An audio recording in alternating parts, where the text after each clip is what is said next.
What if I told you that the money in your bank account, the retirement fund you have slaved over for decades, and the very deed to your house are all resting on a foundation that has already cracked? What if the timeline for the end of the American empire is not measured in years, but in hours? They call it Project Sandman. It sounds like a bad spy novel, doesn't it? But the terrifying reality is that this is not fiction. It is a mathematical certainty.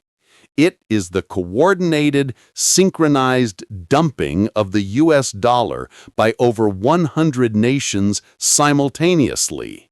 Not a slow bleed, a sudden cardiac arrest of the global financial system. Imagine waking up tomorrow morning. You check your phone. The coffee costs $15. By lunch, it is $50.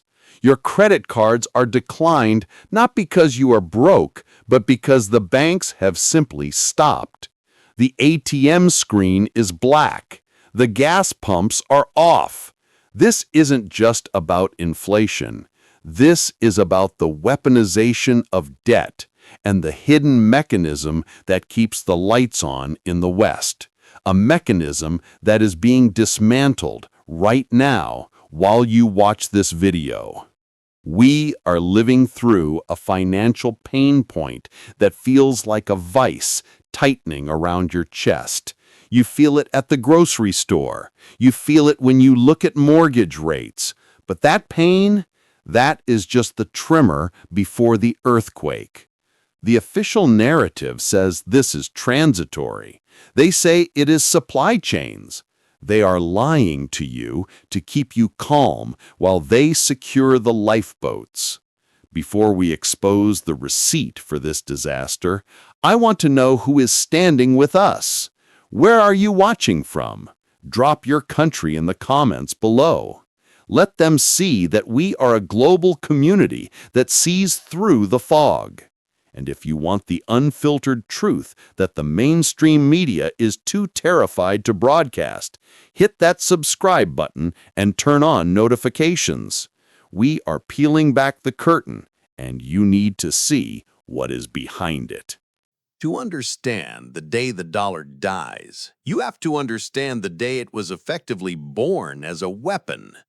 We need to go back to 1971, the Nixon Shock. For decades, the dollar was as good as gold. Literally, foreign nations held dollars because they could walk up to the U.S. Treasury and trade that paper for physical yellow metal. It was a contract, a promise. But America, drunk on warfare and welfare, spent more than it had. We printed more paper than we had gold. When France and other nations realized the scam, they demanded their gold back. On August 15, 1971, President Nixon went on television and temporarily suspended the convertibility of the dollar into gold. That temporary measure created the fiat currency system we live in today, a system backed by nothing but faith and credit. But here is the trick. To keep the world using this unbacked paper, the U.S. made a deal with Saudi Arabia. We promised them military protection. They promised to price all oil sales exclusively in U.S. dollars. The Petrodollar was born. If any country wanted energy, the lifeblood of civilization, they needed to buy American debt to get American dollars. It was the greatest financial heist in human history. It forced the world to fund our lifestyle. Sound familiar? Look at today. We are essentially doing the same thing, but the players have changed. We are printing trillions to fund foreign wars and domestic programs, diluting the value of the currency held by foreign nations. We are forcing them to hold a melting ice cube. But unlike 1971, we no longer have the leverage. In 2022, the West made a fatal calculation. We weaponized the SWIFT banking system. We froze the reserves of a nuclear superpower, Russia. We told the world, if you do not obey our political will, your money is no longer yours. That was the moment the petrodollar died. That was the moment Project Sandman went from a theory to a roadmap. Look at the BRICS alliance: Brazil, Russia, India, China, South Africa, and now Iran, Saudi Arabia, the UAE. They are expanding. They are building a parallel payment system.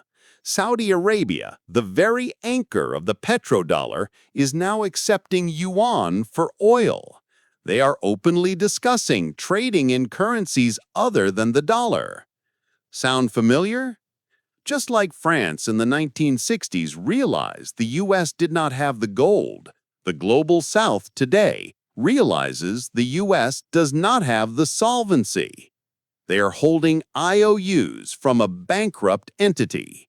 In the 1970s, we had the military might and the economic dominance to force the world back into line. We could dictate the terms. Today, our manufacturing base is gutted. Our military is stretched thin. Our internal politics are fractured. Sound familiar? It echoes the fall of Rome. It echoes the collapse of the British pound as the world reserve currency. Every empire thinks it is eternal until the very moment the liquidity dries up. The historical setup is complete. The trap is set. But the mechanism for the collapse is not just about people buying oil in yuan. That is the distraction. The real danger is hidden deep in the shadow banking system, in a place most people do not even know exists. This is where the modern parallel gets terrifying. We aren't just facing a shift in preference. We are facing a structural detonation of the global collateral market. You might be thinking, okay, so countries sell their dollars, the value goes down, imports get expensive. I get it. No, you do not get it. That is the surface-level explanation they give you on the 6 o'clock news. The conspiracy is not that nations will stop using the dollar. The conspiracy lies in the mechanism of how the current financial system functions. It operates on something called rehypothecation within the repo market.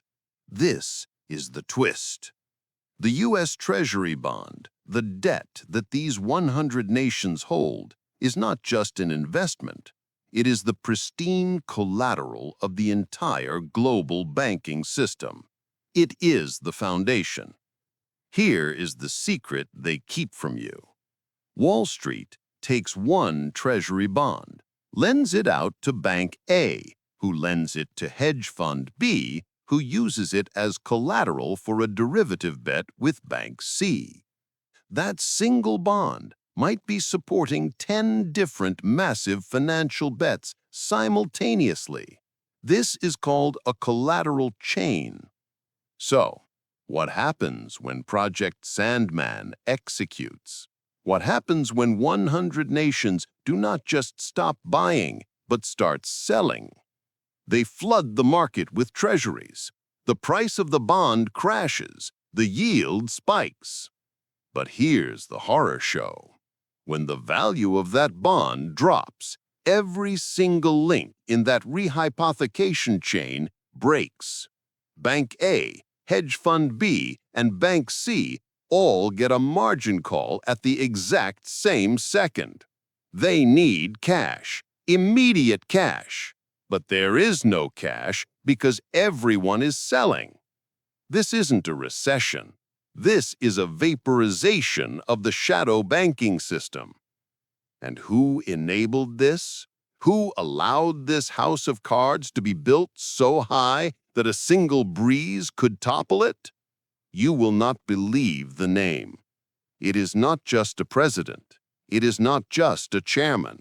It is a complicit silence between the Federal Reserve and the Treasury Department that has effectively legalized a Ponzi scheme on a global scale. They built a system that requires infinite growth to survive, knowing full well that we live on a finite planet. The receipt is wilder than you think, because they aren't trying to save the dollar anymore. They are preparing the demolition charges. Let's tear this apart. We are going to dive into the belly of the beast. We need to understand the repo market and shadow banking, because this is where Project Sandman turns from a geopolitical maneuver into a weapon of mass financial destruction. Think of the repo or repurchase agreement market as the pawn shop of Wall Street. It is a massive overnight market where banks and hedge funds lend each other trillions of dollars for short periods, sometimes just for a few hours to keep their operations running. In a normal pawn shop, you bring in a watch as collateral and you get cash. If you do not pay back the cash, the shop keeps the watch. In the global financial system, the U.S. Treasury bond is the watch. It is the gold standard of collateral. Banks trust it. It is supposed to be risk-free. Because the U.S. government can always tax you or print more money to pay the interest, the world treats these bonds as good as cash. Here is the greed. Financial institutions got greedy. They realized that holding a treasury bond in a vault is boring. It does not yield much. So, through rehypothecation, they lend that bond out. They pledge it as collateral to borrow money to make risky bets on stocks or housing or derivatives. Estimates suggest that for every $1 of actual physical treasury debt, the shadow banking system has created $4 to $10 of leverage on top of it. Here is the illusion. The illusion is liquidity. Everyone thinks they can sell their assets whenever they want. They think the exit door to the theater is wide open. Now, activate Project Sandman. Let's say China, Saudi Arabia, and Brazil decide to dump $2 trillion worth of treasuries on Tuesday morning. First, supply shock. The market is flooded with bonds. Second, price crash. Basic economics. High supply, low demand. The price of the bond plummets. Third, the margin call from hell. Remember the pawn shop? The bank that lent money against that bond sees the value drop.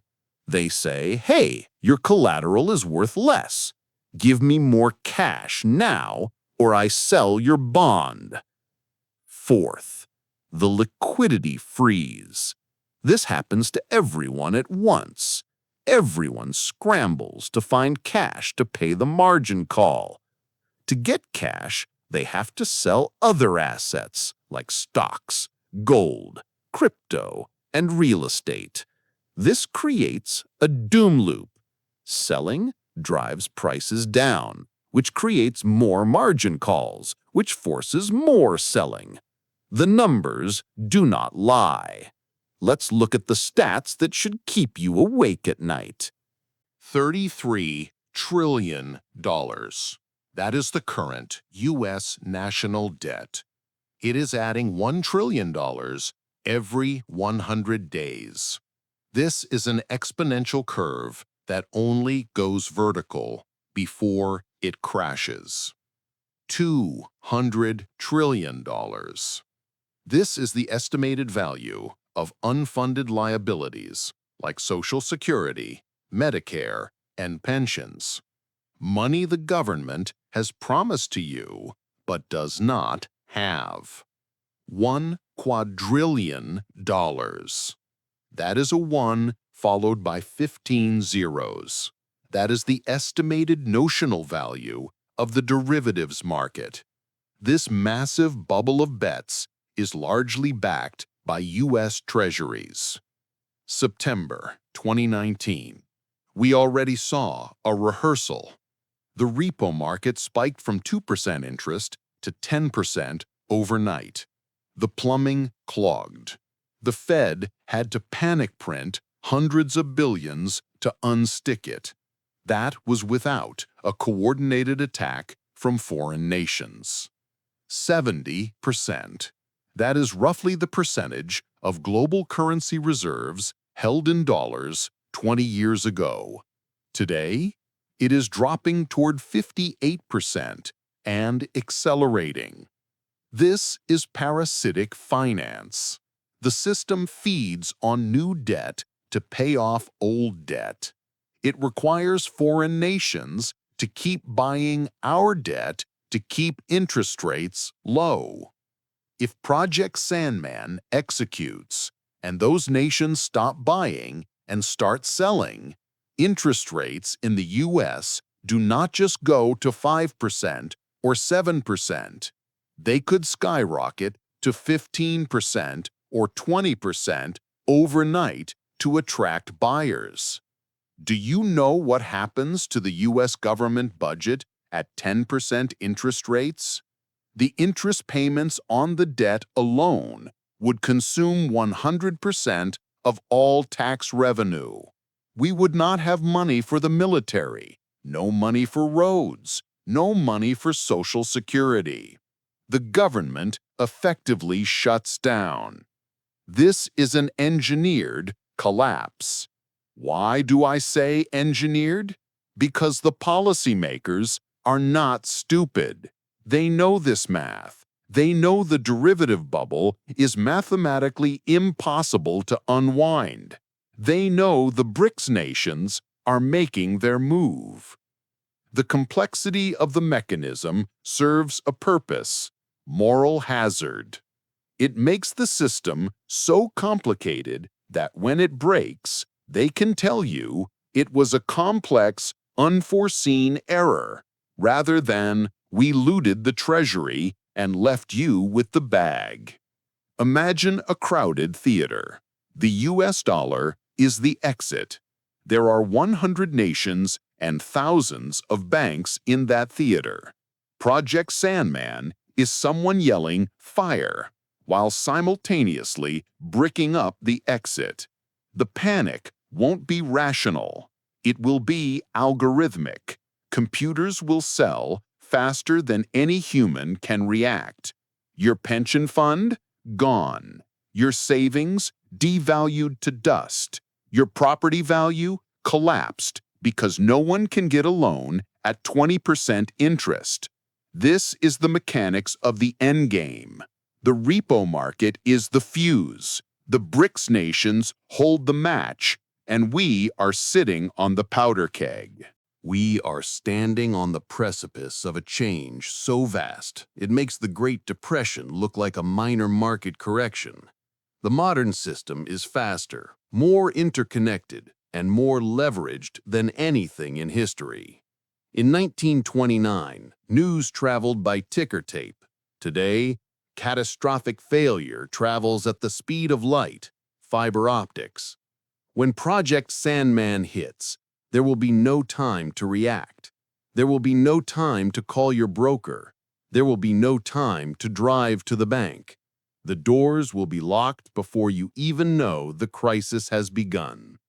But this brings us to the most dangerous part of the conspiracy: the big reveal. The elites know the dollar is dying. They know the debt is unpayable. They aren't trying to save the old system. They are waiting for the crisis, the controlled demolition, to justify the new system. They will come to you amidst the chaos, the hyperinflation, and the hunger, and they will offer a solution. They will say, the old anonymous banking system failed. It was too unstable. We have a new, safe, efficient system. Central bank digital currencies. CBDCs. Programmable money. Money that they can turn off if your carbon footprint is too high. Money that expires if you do not spend it fast enough. Money that cannot be sent to unapproved individuals. Project Sandman is the trigger event that allows them to wipe the slate clean of their debt, destroy the middle class's independence, and herd the population into a digital pen where financial privacy is extinct. We are living on borrowed time. The institutions you trust, the Fed, the Treasury, the big banks, are not guardians of your wealth. They are guardians of the system that extracts your wealth. Denial is their greatest weapon. They need you to stay asleep, to keep your money in the system, to keep playing by the old rules until the trap snaps shut. Do not be the victim who says, "I never saw it coming." The signs are everywhere. The alliances are forming. The gold is moving east. The debt is compounding. This is your wake-up call. We need to be wiser now.